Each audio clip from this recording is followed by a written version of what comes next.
Hi, இந்த வண்டி பாருங்கள், பேஷன் ப்ரோ. இந்த பேஷன் ப்ரோ ஹீரோ ஹோண்டா பழைய மாடல் வண்டி வச்சுனா நல்லா கொஞ்சம் கவனிங்க.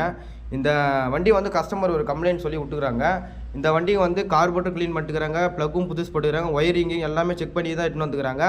இருந்தாலும் அவர் சொன்ன ஃபால்ட் வந்து எங்கேயுமே அரெஸ்ட் ஆகலை. செக் பண்ணதில் டேங்க்கில் வந்து ஃபுல்லாக டஸ்ட் இருக்குது.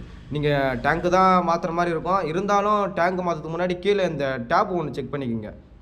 இந்த டேப்பில் பார்த்தீங்கன்னா எவ்வளோ டஸ்ட் இருக்குது நீங்களே பாருங்கள். வண்டி வாங்கிறதுலேருந்து இதெல்லாம் கழட்டிப்பாங்களே இல்லைன்னு கூட தெரில. முடிஞ்சளவு டேப்பை கூட மாற்றிடலாம் நீங்கள். அது இருந்தாலும் ஒரு சின்ன மெத்தடு. இந்த டேப்புக்கு இல்லை கப்பில் ஃபுல்லாக டஸ்ட்டு இருக்குது. இந்த டஸ்ட்டு எப்படி எதனால் வந்திருக்கு பார்த்தீங்கன்னா, ஃபுல்லாக டேங்க்கில் இருக்கிற டஸ்ட் எல்லாமே வந்து டேப்பில் இறங்கிட்டு இருக்குது.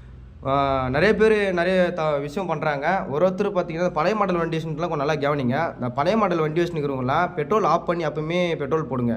ஏன்னா நீங்கள் பெட்ரோல் போகிற ஃபோர்ஸ்லேயே உள்ள டஸ்ட்டு இருக்கும். அந்த டேங்கில் இருக்கிற டஸ்ட் எல்லாமே டேரெக்டாக பெட்ரோல் டேப்புக்கு வந்து டேரெக்டாக கார்பரேட்டருக்கு போகிறதுக்கும் வாய்ப்பு இருக்குது. ஏன்னா டேங்கில் இருக்கிற டஸ்ட்டு தான் கார்பரேட்டருக்கு போகுமே. அதில் பார்த்தீங்கன்னா டேரெக்டாக கார்பரேட்டருக்கு போச்சுனாவே அந்த கார்பரேட்டர் நீட்டின் மேலே பட்டுச்சுனாவே கண்டிப்பாக பெட்ரோல் ஓவர்ஃபுல் ஆகும். அப்புறம் பார்த்தீங்கன்னா அந்த கார்பரேட்டர் ஜட்டுங்க மேலாம் பட்டுச்சுனா கூட கண்டிப்பாக உங்களுக்கு வண்டி ஸ்டார்ட் ஆகாது. வண்டி அடிச்சு தான் போவோம். அதுக்கப்புறம் பார்த்தீங்கன்னா அப்படியும் இல்லைன்னா நீங்கள் பெட்ரோல் ஃபில்டரும் யூஸ் பண்ணலாம். இந்த பழைய மாடல் வண்டியிலலாம் பார்த்துப்பீங்க, இந்த ஃபில்டர்லாம் போட்டு, ஏன்னா டஸ்ட்டு வந்து அதை ஃபில்ட்ரு பண்ணி பெட்ரோல் வந்து கரெக்டாக டேரெக்டாக கார்பரேட்டருக்கே அனுப்பிச்சி விடும். இந்த வீடியோ ரொம்ப யூஸ்ஃபுல்லாக நினைக்கிறேன். ஓகே, பாய்.